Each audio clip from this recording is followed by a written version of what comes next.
بسم اللہ الرحمن الرحیم۔ السلام علیکم ورحمۃ اللہ وبرکاتہ۔ ناظرین، آپ شوقی ٹی وی دیکھ رہے ہیں، میں ہوں آپ کا خادم ملک محمد نواز شوقی حاضر خدمت۔ ناظرین، جو میرے ساتھ مہمان ہیں کسی تعارف کے محتاج نہیں، سعید خان صدوزئی صاحب۔ آج جو ہائی کورٹ میں نواز شریف صاحب کی بھی کیس لگا ہوا تھا اور عمران خان صاحب کے بھی تھے، میرے خیال میں وہ ساتھ ساتھ فوٹیج تھوڑی سی میں آپ کو دکھا بھی دوں گا کہ میرا خیال ہے کہ گلیاں ویران اس کی، اور میں نے تھوڑا سا ایک دو جگہ پہ انٹرویو کرنے کی بھی کوشش کی، لیکن کوئی کیا کہتے ہیں وہ فوٹیج میں ہی دکھا دوں گا جو بھی حالات تھے، خاص کر نون لیگ کے جو ورکر آئی ہوئی تھی، پولیس زیادہ اور باقی کچھ بھی نہیں۔ ان سے پوچھتے ہیں کہ کیا ہو رہا ہے۔ السلام علیکم بھائی جان۔ جی وعلیکم السلام۔ سعید بھائی سناؤ کی ہو رہا جناب؟ ایک تو ہوندا سی کہ مال روڈ تو لنگ جاوے تے ہو جان بند دکاناں، تے اے تے بالکل جناب مانو ساری مطلب فورس ہی سٹی ہوئی ہے۔ یہ کی حساب ہے تے کی بننا تے کی تھینا؟ سب سے پہلے ناظرین میری طرف سے اور شوقی ٹی وی کی طرف سے آپ سب کو سلام۔ میں شوقی ٹی وی کا بہت مشکور ہوں کہ یہ میرے بھائی ہیں اور یہ جب بلاتے ہیں میں کھینچا چلا۔ یہ آپ کی محبت ہے۔ تو آج ہائی کورٹ میں خان صاحب کے بھی کیسز لگے ہوئے تھے اور آج نواز شریف میاں صاحب کے بھی کیسز لگے ہوئے تھے، دونوں کے۔ جو پی ٹی آئی کے کیسز لگے ہوئے تھے وہ جیل ٹرائل کے حوالے سے اور سفر کیس کے حوالے سے تھا۔ ٹھیک ہے۔ تو اس میں جو ہمیں آئی ایل ایف کو، عمران خان کی ٹیم کو، ہم سارے دوست وہاں پہ موجود تھے تقریباً، مہربانو بھی آئی ہوئی تھی، شاہ محمود قریشی صاحب کی بیٹی بھی۔ اچھا۔ تو اس میں جو سچویشن تھی نا آج کی بڑی دلچسپ تھی۔ ایک تو ہمارے جو آرگومنٹ تھے کل سے آج آئے ہیں، آج الحمدللہ کمپلیٹ ہو گئے ہیں، تو سارے دن ہم ادھر رہے ہیں۔ ایک تو انٹرسٹنگ کیس یہ تھا کہ خان صاحب تو کیس چل ہی رہے ہیں اور دوسری دن نواز شریف آئے ہوئے تھے۔ اچھا آئے تھے کیونکہ ہم تو آ گئے تھے، وہ ابھی تک انتظار میں پڑا خان سے۔ جو عدالتیں بھی اب تو ان کی ہے نا، وہ کہتے ہیں کہ ہم وزیر اعظم بن کے، وہ جب آپ انٹرویو کر رہے تھے نا تو میں بھی وہاں وہ لیڈیز کے پاس موجود تھا، جب آپ نے سوال کیا کہ جی میاں صاحب، اس نے کہا جی میں اگلے وزیر اعظم ہیں، تو پھر میں ساتھ کھڑا تو میں نے موقع کا فائدہ اٹھاتا ہوں کیونکہ اس کے پاس تین چار جو ہے نا بندے نال وہ کھڑے تھے، وہ خاتون کو سوال ہی نہیں کرنے دے، جواب ہی نہیں دینے دے رہے تھے۔ ایکچوئل سچویشن اس میں یہ ہے کہ جو ہے نا عوام کی محبت ہوگی خان صاحب کے ساتھ، یار اس میں شک نہیں۔ ٹھیک ہے۔ عوام ایسے ہے جیسے آپ نے کبھی شاید دیکھا ہے، ہاں شاید دیکھا ہے، شاید دیکھا نا، وہ ساری مکھی چھتے کے ساتھ ہیں جو ہے نا عمران خان۔ عمران وہ چھتا بن چکا ہے، چھتا بن چکا ہے، اسے کسی کی ضرورت نہیں، لوگوں کو محبت۔ اب جو آج کے کیس کی کاروائی ہے، خان صاحب کے کیس کی الحمدللہ کاروائی کمپلیٹ ہو گئی ہے۔ میاں گل حسن اورنگزیب اور میڈم رفت سمن صاحبہ، انہوں نے 5:30 بجے، 5 بجے سے 5:30 بجے کو انہوں نے ہمیں ٹائم دیا آج ابھی کا۔ تو انہوں نے لمبا بھی ہو سکتا ہے، نہیں، آج فیصلہ محفوظ آج ہی سنائیں گے۔ اور انشاءاللہ تعالی ہم پورے امید ہیں کہ جو جیل بس معافی دینا، کئی بار مطلب آج سنائیں گے لیکن کئی دفعہ پھر لمبا بھی ہو جاتا ہے۔ نہیں، آج انشاءاللہ تعالی سنائیں گے، ہم کافی پورا امید ہے، کیونکہ جیل ٹرائل جو ہے نا، جیل ٹرائل ادھر وہ کوشش کر رہے ہیں کہ ڈے ٹو ڈے چلائیں، اور وہاں پہ کبھی نیب والے پہنچے ہوتے ہیں خان صاحب کے پاس اور شاہ محمود قریشی کے پاس، کبھی کوئی اور پہنچا ہوتا ہے۔ اور ادھر اس کیس کی ان کی کوشش یہ تھی کہ 1 مہینے کے اندر اندر خان صاحب کا جیل توشہ خانہ کی طرح اس میں بھی ٹرائل کر کے سزا دے دیں۔ اچھا، آپ کو یہ بھی امید ہے کہ اس میں سزا ہوئے گی؟ انہوں نے دینی، یہ پاکستان میں کون سے انصاف؟ میں آپ کو بتاتا ہوں، ایک ایڈیشنل سیشن جج صاحب ہیں پنڈی کے، ان کا نام ہے وارث علی، میں بھی ان کے پاس پیش ہوتا رہا ہوں۔ ان کے پاس اس طرح کی پٹیشن آئی تو انہوں نے سیکرٹری وغیرہ ان کو صاحب کو نوٹس کر دیے اس بارے میں کہ یہ ڈی ایچ نجائز تجاوزات کی، ان کے بارے میں وہ سارا سسٹم جو وہاں پہ کرپشن ہو رہی تھی، وہ فوجی افسران پیچھے تھے، تو اس نے وزیر داخلہ کو طلب کر لیا۔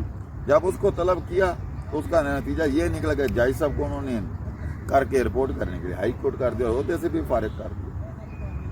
یہ تو ہماری جوڈیشری کا جو صحیح لوگ ہیں، ججز صحیح ہیں، جو فیصلہ کرنا چاہتے ہیں، ان کو ہی کوئی فیصلہ نہیں کرنے دیتا، تو ہم کیسے مان لیں کہ جوڈیشری جو ہے یہ کسی کے انڈر نہیں ہے؟ بہت ہی زیادہ حالات بہت خراب۔ پہلے تو ہم جو عوام تھے یہ ڈرے ہوئے تھے، سیاسی لوگ ڈرے ہوئے تھے، اب تو عدالتوں کے ساتھ بھی اس طرح کا سلوک